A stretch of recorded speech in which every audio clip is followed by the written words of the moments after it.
Eo amin'ny pejy fampandrosoana kosa indray dia ho tanterahina amin'ny faha-efatra amby folo ka hatramin'ny faha-fito amby folo ny volana Septambra ho avy izao ny Foire Internationale de l'Agriculture, Agrobusiness et Agroalimentaire. Izay karakarain'ny Agence Première Ligne miaraka amin'ny Ministera eo anivon'ny Fiadidiana ny Repoblika, misahana ny Fambolena sy ny Fiompiana. Nisy ny fampahafantarana izany hetsika izany maraina teo tetsy Antaninarenina. Claude Arasolson sy Mamy Ira Samuely.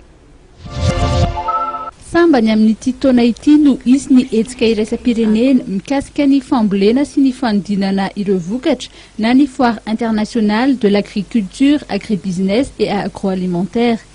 Sehatra iray natao ifambizarana sy hitadiavana fiaraha-miasa anatin'ny Repoblika mifandraika amin'ny Fambolena sy ny Fiompiana io hetsika io, izay karakarain'ny Agence Première Ligne miaraka amin'ny Ministera eo anivon'ny Fiadidiana ny Repoblika, misahana ny Fambolena sy ny Fiompiana.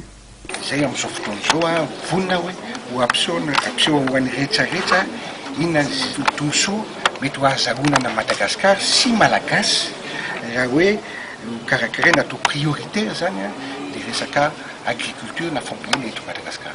Izay ilay tena mampiavaka azy. Manaraka an'izay koa azadinareo fa efa manao mametraka plateforme zao dia misy ihany IDE, investissement direct étranger, tonga avy any ivelany mijery hoe inona ny zavatra marina afaka atao eto Madagasikara. Fa reo le avy any ivelany fa misy koa eto toerana.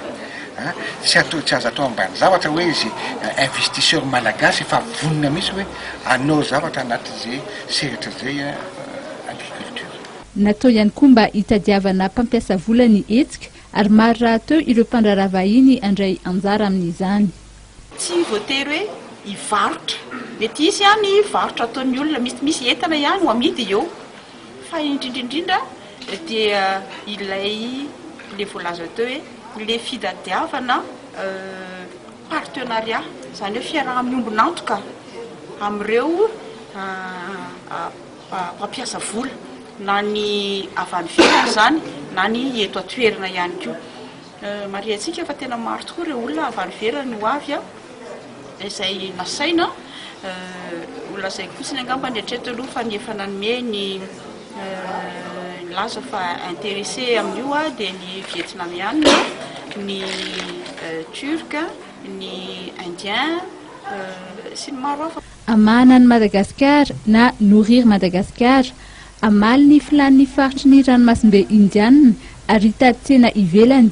Ireo no anisan'ny fanamby hotratrarina ho an'ny andiany voalohany amin'ity hetsika Foire Internationale de l'Agriculture, Agribusiness et Agroalimentaire ity.